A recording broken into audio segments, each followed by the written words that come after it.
Assalamualaikum warahmatullahi wabarakatuh. Pada pertemuan kali ini kita akan membahas tentang material plastik dalam arsitektur. Ini adalah pembagian plastik berdasarkan jenisnya dan proses pembuatannya, serta sifat yang dimiliki oleh masing-masing dari jenis plastik ini, antara lain termoplastik, kemudian termosetting dan elastomerik. Untuk yang termoplastik ini yang sering kita ketahui yaitu seperti polikarbonat, ya, kemudian polistirin itu gabus, ya, itu merupakan turunan dari termoplastik. Yang lainnya itu juga seperti PVC.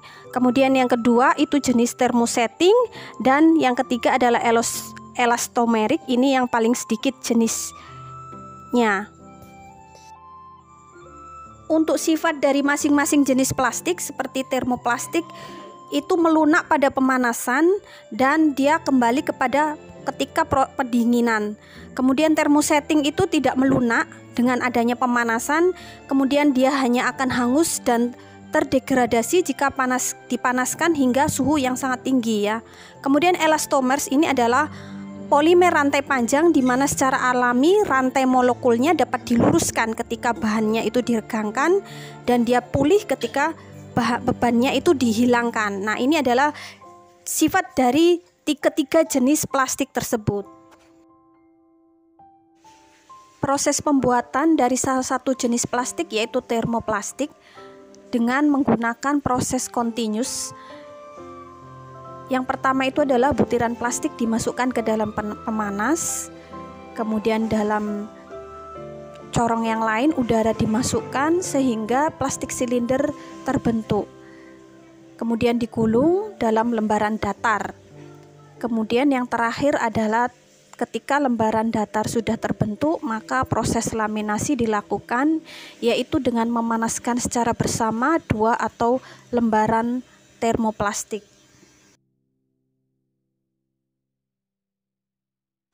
Degradasi plastik atau kerusakan pada plastik paling sering terjadi itu karena adanya pemecahan dari rantai molekul. Dari panjang rantai molekul yang ada tersebut mengalami pemecahan sehingga tampak pada gambar kiri atas tersebut. Dari panjang rantai molekul yang ada kemudian dia patah menjadi 2 bagian seperti pada gambar. Rantai molekul polimer tersebut dapat rusak oleh pengaruh panas, kemudian adanya sinar ultraviolet atau ozon, dan atau kombinasi dari salah satu faktor tersebut sehingga mengurangi panjang rantai molekul rata-rata dari plastik tersebut. Kemudian yang gambar di kiri bawah itu adalah terjadi perubahan warna karena adanya produksi ikatan rangkap pada molekul. Jadi pada gambar tersebut bisa kita lihat rantai molekul yang normal yang di atas, kemudian yang di bawahnya terjadi pemecahan yang rantai molekul tersebut sehingga mengakibatkan pemecahan itu terjadi ikatan rangkap. Biasanya menyebabkan warna kuning pada plastik. Kemudian yang terakhir adanya cracking permukaan atau retak tegangan dapat terjadi di mana degradasi telah menyebabkan ikatan silang dan menghasilkan permukaan menjadi getas. Ini adalah beberapa jenis dari termoplastik seperti politin, polipropilen, kemudian polybutilen, polyvinyl chloride, ETFE, PTFE, polikarbonat, polistirin, nilon. Beberapa contoh termosetting plastik bisa dilihat pada tabel. Termosetting termasuk melamin, kemudian GRP itu adalah salah satu bahan yang digunakan. Melamin itu yang digunakan untuk laminasi maupun untuk perabot seperti WC sets. Kemudian yang elastomers itu banyak digunakan untuk flooring atau tile and sheet flooring, digunakan untuk lantai, penutup lantai. Salah satu jenis dari termoplastik yaitu ETFE atau etilen tetrafluoroetilen. Ini adalah digunakan untuk inflated system for translucent wall. Jadi digunakan untuk sistem material membran yang dia ditegangkan oleh udara dengan low pressure pneumatic. Jadi menggunakan pneumatic itu adalah tekanan udara dengan low pressure, tekanan rendah. Kemudian juga dia digunakan sebagai frame building envelope atau digunakan sebagai selubung dari bangunan yang dia itu diberikan frame berupa rangka terlebih dahulu, baru material membran ini digunakan, ETFE ini digunakan pada dinding dan atap dari bangunan. Kemudian isolasi termalnya itu termasuk dia lebih tinggi dibandingkan dengan kaca, serta dia mempunyai transparansi yang lebih besar terhadap cahaya ultraviolet. Keuntungan yang lain, ETFE ini kuat, kemudian tidak hancur dan tidak terbakar, dan beratnya sangat ringan, yaitu 1/100 berat dari kaca yang setara. Selain sebagai inflated system, dia juga digunakan sebagai roof membranes, atau juga bisa digunakan sebagai translucent wall atau dinding yang tembus cahaya. Ini adalah salah satu contoh dari penggunaan ETFE pada roof membranes dan translucent wall. Jadi sebagai membran atap dan juga dia dinding, sekaligus digunakan sebagai dinding yang tembus cahaya. Penggunaan ETFE ini pada bangunan akan menimbulkan sebuah bangunan yang cukup estetis dan terlihat sangat ikonik ya digunakan. Selain dia mempunyai keuntungan yang sudah dijelaskan tadi, selain dia kuat, tahan lama, kemudian dia bisa ringan ya, tidak berat, yaitu 1/100 dari kaca. Kemudian dia mempunyai lifetime-nya itu 25 tahun. Ini adalah contoh lain dari penggunaan ETFE pada galvanized tubular steel space frame envelope for the biomes. Jadi ini adalah penggunaan kubah dengan menggunakan rangka steel space frame. Jadi dia menggunakan space frame atau rangka ruang yang menggunakan galvanis. Kemudian bagian atasnya itu diberikan membran ETFE sebagai lapisan terluar dari rumah kaca. Seperti ini adalah semacam rumah kaca di mana dia tidak menggunakan kaca tetapi menggunakan bahan ETFE yang tembus cahaya.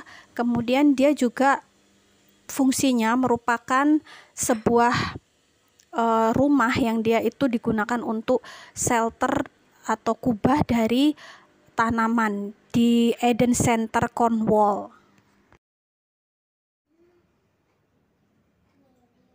Ini adalah penggunaan ETFE pada bangunan National Space Center, di mana bangunan ini merupakan bangunan museum dan pusat penelitian di Leicester.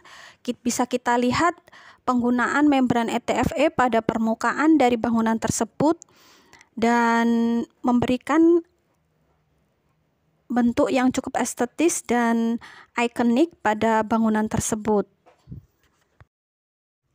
Ini adalah jenis lain dari termoplastik, yaitu PTFE atau polytetrafluoroethylene, digunakan pada Inland Revenue Amenity Building Nottingham, digunakan pada struktur kabel dengan menggunakan membran PTFE sebagai membran tariknya atau tensile membran. Jadi memberikan ruang internal yang terang dengan bahan PTFE tersebut dan memberikan permukaan yang bercahaya pada malam hari.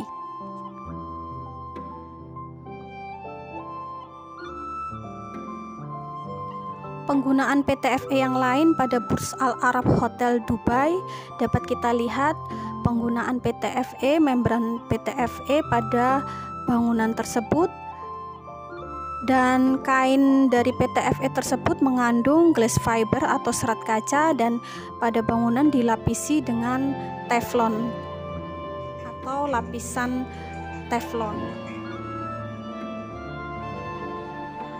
Jadi penggunaan PTFE ini yaitu merupakan kain tenun yang dilapisi serat kaca, itu biasanya memang digunakan untuk struktur membran tarik, atau membrannya ini merupakan membran yang digunakan untuk struktur kabel, dan sifatnya dari membran itu sendiri bersifat tarik. Jadi dia itu memang fungsinya menerima gaya tarik dari struktur tersebut. Nah, ini adalah contoh yang sering kita kenal, yaitu polikarbonat digunakan sebagai glazing system atau sistem penerang perkacaan, yang dia itu fungsinya untuk memberikan pencahayaan pada sebuah bangunan, yang juga digunakan sebagai roof membranes. Jadi polikarbonat ini salah satu sifatnya itu juga tidak mudah terbakar.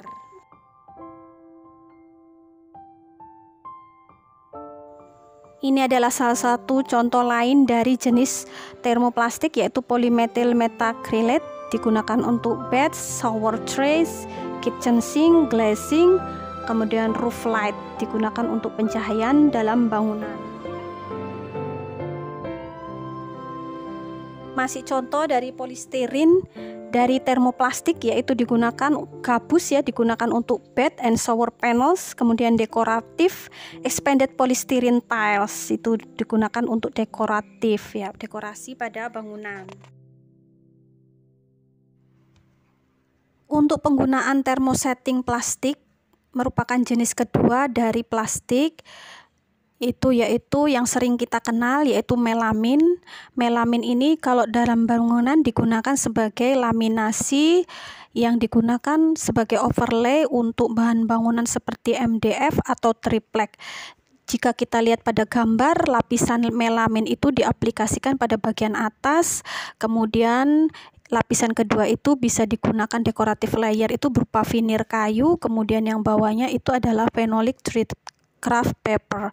Jadi ini adalah penggunaan thermosetting plastik pada bangunan. Digunakan untuk berbagai macam bahan seperti mebel dan lain sebagainya. Penggunaan thermosetting plastik yang lain pada bangunan yaitu penggunaan cladding dengan menggunakan material glass reinforced polyester atau GRP. Kemudian digunakan juga untuk roofing panels.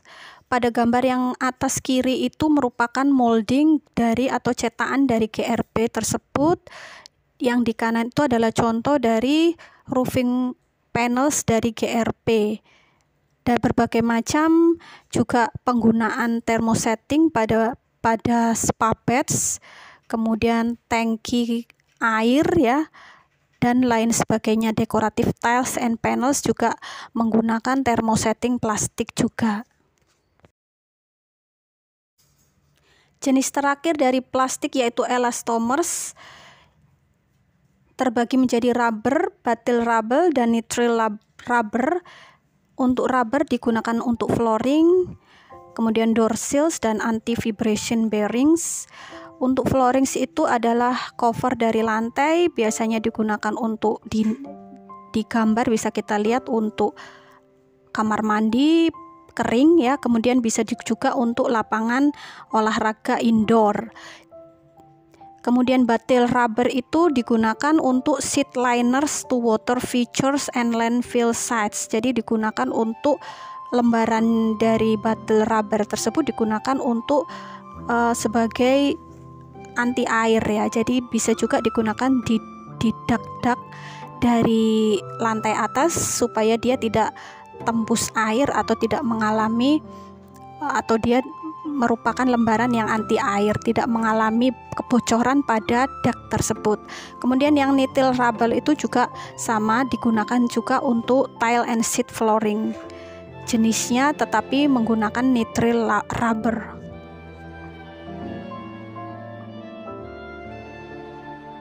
Contoh lain dari penggunaan elastomers yaitu gasket yang digunakan pada kaca biasanya, yaitu sisi luar dari kaca atau sisi pinggir dari kaca itu digunakan untuk menghindari kebocoran, anti air dan anti suara. Demikian yang bisa saya sampaikan tentang plastik. Kita akan bertemu pada video selanjutnya.